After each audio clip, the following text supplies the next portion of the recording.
You're welcome to my channel. I'm Yemi Omogboyega. I want to really appreciate you for patronizing my channel. This day, this afternoon, we'll be talking about. Let me call this one. Uh, we'll be talking about the topic. My life is in my hands. My life is in my hands, and it's going to be in many parts because I have a book on it that contains about 20 something chapters. So it's going to be an elaborate book, and the objective is to guide every one of us to live a purposeful life so that our lives will be straight, our lives will be full of purpose and meanings. So God bless you as you listen. Now, let's go to the most important thing. Please, what we are sharing here, we are in the university already. So we are learning. It's a learning sport. So, as I said, kindly press the like button. That's what I mean. Press the share button. It's good that we share this information extensively well. Share it among your children, listen to it together. Share it to all your contacts on Facebook, in WhatsApp, everywhere, Telegram, everywhere. Then click the notification button so that anytime I upload a video, you get to know about it. And then try and subscribe. I really want to have an idea of how many people are regular patronizers of this channel. So please subscribe. It's very important. God bless you.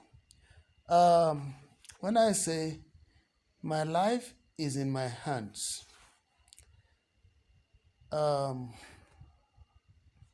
let's first of all look at it. This is a straight talk. It's not a sermon.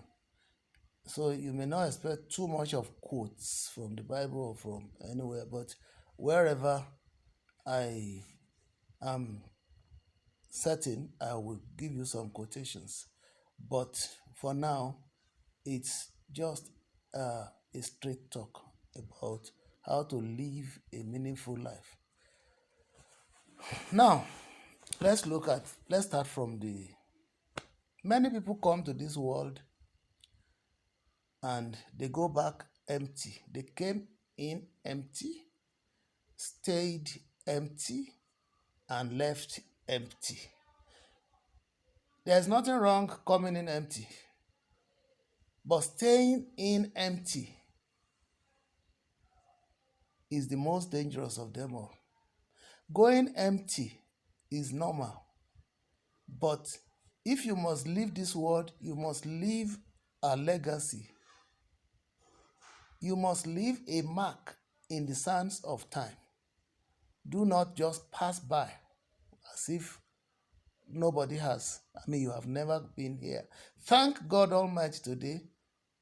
We have opportunities, social media, to even document everything we have in mind. So even when we are left, we are gone, generations upon generations after us will still have access to these documents that will help them, in addition to reading books that will help their lives. So I thank God I actually come during this generation, because no matter the number of books you write, they will go out of circulation over time, and then they may not really. But when you record like this on social media and so on, you are blessing the whole of humanity at the same time, who will come across your postings and so on. So let me not waste too much time on this introduction. In life, I've come to sum up life into stages. The first stage is that our mothers conceived us, gave birth to us. I call that one stage one. Then after our birth, we are growing, the growing up stage.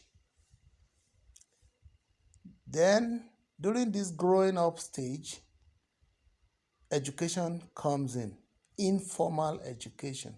And it starts with all that our mothers did for us to train us when we were very small, when we were babies. We didn't know, well, I mean, we can't tell anybody, we couldn't tell anybody when we want to poo poo, when we want to urinate. We just do everything, throw everything around, but our parents knew. And as we are growing, our parents will tell us, I mean, one way or the other, we haven't had any. What our parents will do is to tap our buttocks when we are messing up and so on. Little by little, we start learning all this informal training. Then they also train us on how to feed. A mother will gently place her breast in the mouth of her baby, and little by little, the baby and the mother, they are getting familiar with one another to the point that the child will recognize the mother first because that's where she gets her source of food from. It's even good now today that it's almost a regulation that babies should not be given anything other than breast milk for the first 6 months of their life. They will bring back the affinity that was supposed to be there, the affection and everything that's love, you know, everything that is supposed to be uh, human, unity. I mean, they will be close to one another. So after all this, then when we start to walk, they will train us, in order not to fall into dangerous areas, little by little we recognize the dangers in fire, recognize and every dangerous weapons are kept away from our surroundings so that we don't hurt ourselves. Chemicals, everything are taken away from, and things that children could climb and fall easily and get themselves when they are taken away. So these are the growing up stages. For at that level too, we are still learning. By the time we start talking, we put uh, characters together to make a word and so on and so forth, and then we begin to make gestures to our children. Every one of them, they begin to know. We begin to, put some, teach them songs, teach them little things. Make them feel that yes, they have arrived into a loving or caring homes and very, very affectionate homes. So to God be the glory. So all those ones, they are all stage 2. And stage 3, stage 2 continues till one dies because we continue to grow and we need to have different types of experiences. Then you move to stage 3, which kind of interlopes with stage 2 now. You are growing up as you are learning. But stage 3, you are talking of formal education. By the time today is now very fast. Before you know it, depends on how fast the child grows and the capability, the IQ. By 1 year upwards, a child is already in kindergarten and so on and so forth, and then from there graduates to primary school, from there to secondary school, from there to tertiary institution. As he grows, then he's learning formal education in a formal way, structured way, outside his father and mother. Informal education still has to do with respecting culture and all that. As we go on, grow up in life, our parents give us direction and all these ones. But the formal education takes the formal thing of going to school and all the 4 walls of a school and so on and so forth. Before you knew it, the baby has become a graduate. A baby of yesterday, excuse me, has become a graduate. So that's stage 3. Then stage 3 also is a continuous process. You keep learning till your dying day, formally and informally. Then let's look at it. Which one is stage 4? Stage 4 is after your formal education. The next thing, of course, is for you to go to higher to the to think of what you will do in life. What you will do in life. Stage 3 and 4, they are interrelated in the sense that many of our many of our children who or many of us who went to school, we we went to school according to what we think we want to do in life, the career we want to choose in life. Some of those who read law, they have the mind of becoming lawyers. Those who read architecture, they have the mind of becoming architects. Those who read engineering, civil, or electrical, depending on the branch. Those who read IT and so on and so forth. Those who read, just name them. There are many of them. So we always, and our aptitude here matter. So it depends on who you are. We differ. So wherever you choose, of course, if you pursue it, you'll get to where you are going in life. So creating wealth will not be difficult for you. However, there is the mistake we have made in the past. The focus has been that when you leave formal education, your tertiary institution, or whatever, the next thing is you are looking for paid employment, salary earning. So when you are talking of trying to make create wealth in life, salary is not bad. Don't misunderstand me. If that's what you first of all have, please, take the opportunity to take it up and do it well. It is what you do with the money that you have. There has been argument whether salary can make somebody rich or not. The way I see salary making somebody rich or comfortable or at the end of the day finishing well in life is this. If you are a salary earner and you create wealth from your salary, the kind of wealth that you will create, that you will meet during your retirement age, that will be appreciating in value. It can take the form of investing in some ventures like building houses, not buying cars, building houses for rent and all that, because your house will continue to appreciate. But if you buy cars, which is the great temptation before young people, you discover that life may become miserable later because it doesn't appreciate, it depreciates. Then you can be in business, you can invest your money in businesses, different types.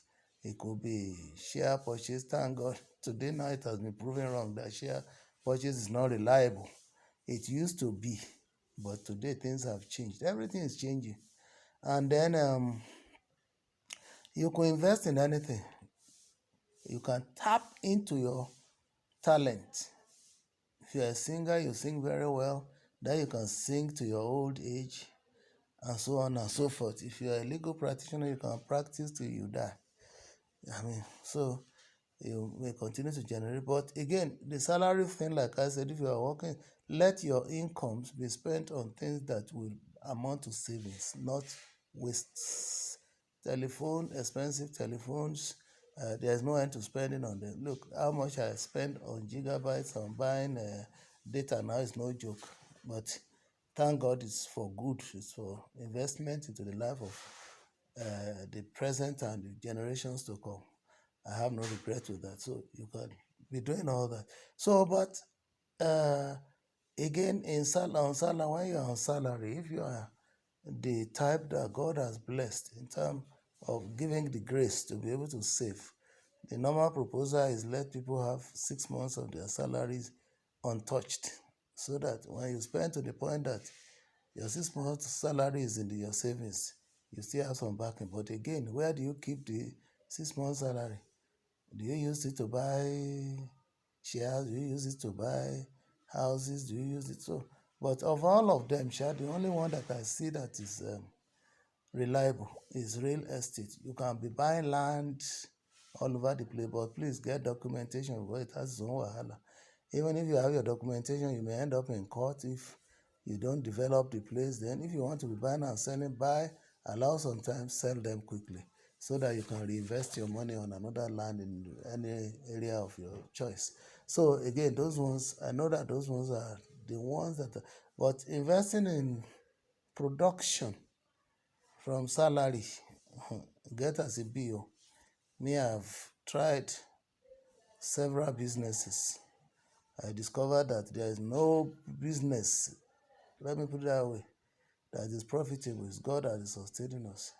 So again, in salary, when you're on salary, you will discover that um, when you're on salary and you are lucky and God puts you in a place that there is pension, that is the consolation, so that at least you can be earning something until your dying day. But it depends how much you earn, that will be enough. Because even though your expenses on school fees on family reduces, but your medical bills will go up if nothing goes up, because you need to maintain yourself when you are getting old, and so on and so forth. So it may not be true to say salary work is not good. It is okay, but if you can venture into other areas, make sure that the monies you earn there, you place them where, not bank. Oh, people say savings. I've lost faith in. But how many banks have died with people's money not refunded? So shares, how many? I knew how much. I lost over 5 million naira. I took a loan of 5 million to buy shares, 100% shares. Today, I have lost practically everything because the organizations, almost all of them are dead. So where is my money? And this is a lawless society. Honestly speaking, there should be a way in which people can always recoup their money when an organization goes under. It's unfortunate. So, and but what is important is that we need to consider that. So, but the ones that I know that wouldn't fail you, like I said, is real estate. If you make it commercial, that is, you are buying land and you're selling, or you are building houses, you are selling, or you are renting them over time. I know tenants have their own issues too. So, and to sell land, when you want to sell land, if you are in a hurry, you may not find a buyer on time. But your money is there, it's appreciating. One day, it will be so. And then plan your life in such that you have liquidity in such a way that you don't get desperate to want to sell land fast. You may be disappointed, you may even hate it. So, because I remember one land I wanted to sell sometime, it took us about 4 years before we find a commitment, a buyer. So, there's nothing that doesn't have its own ups and down. So, let's leave that. The next stage is the stage where you are creating wealth, because the essence of working is to have money, is to raise enough money to train your children, to get married and have children and train them, to maintain your family, to care for extended family members, to build houses for yourself, to invest, like I said, apart from accommodation where you will stay at your old age. Then you still need to have money to put an investment that would help you in your old age. Then you need